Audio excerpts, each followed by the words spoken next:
Even if you're a solo dev, you don't have to be alone. Today, we're going to talk about things to help you prepare for when you hire contract help for your game. This can be whether you work by yourself or you work with a team. So these are things that I've learned from both being a freelancer and hiring other people to do work that I need done on a project that I'm working on. Before I go into any of this stuff, I want to say that hiring people to do work can be really beneficial for you. Even if you want to just go in and do everything yourself, you've got to realize that you probably don't have enough time to build up all of the skills that you would need to do that. At some point, you'll have to pay another human in some way to do some amount of that work. One of the biggest things before you hire help is to be prepared.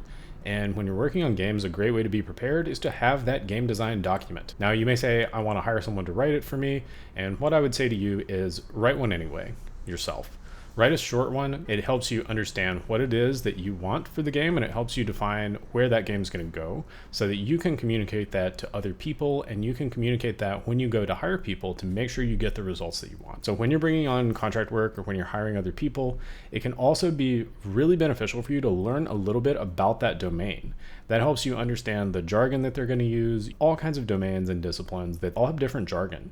And if you don't understand the specific terms, sometimes that can be really difficult. If you go out and you try a little bit of it yourself and you learn a little bit about the domain, I don't mean go spend years learning about it, just spend several days to get the gist of how is that work done. That can help you have better conversations and lead you to better results so that both parties are happy. Speaking of both parties, I think it's really important for you to go in and research pricing ahead of time. Research how much it costs to actually do that work and how much people are typically paid.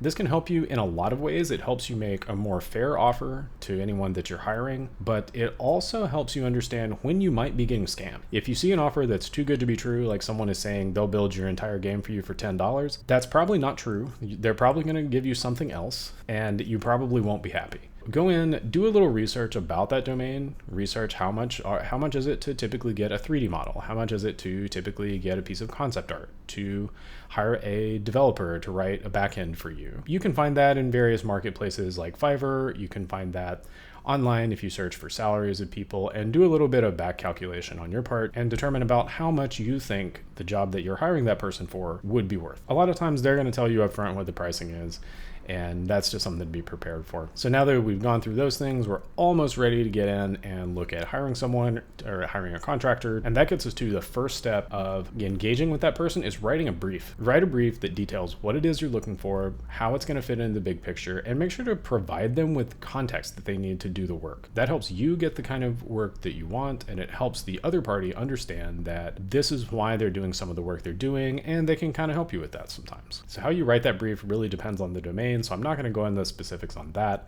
but I will say one thing that I've found is really helpful that I do both when I do freelance work as well as when I've hired contractors is to define deliverables at the very top of that brief.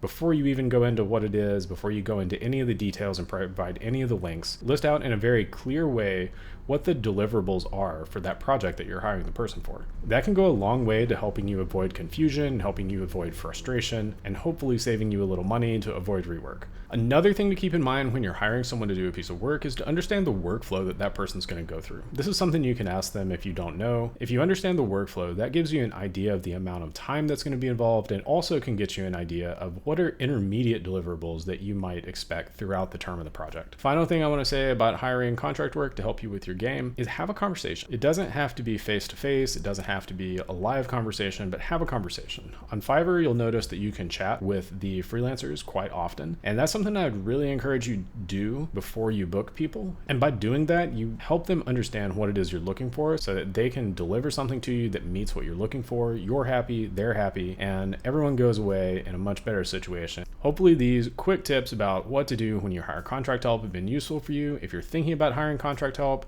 they're definitely things that I've found really useful and I've messed up along the way. One thing that I wanted to close with is even if you're on a budget, hiring people to do some of that work can really help you. Even though it can be a little painful to spend what seems like a very small pool of money sometimes, it can get you to your end result faster. And the faster you get to a point where you can ship your game, the sooner you can start bringing in money. We'll maybe talk about something like that in another video. But for now, my name is Kyle. I'm a game developer and make YouTube videos about game dev and other game dev related topics on YouTube 2 times per week. So if you like the kind of content in this video, give me a like, give me a subscribe, and I look forward to seeing you next time.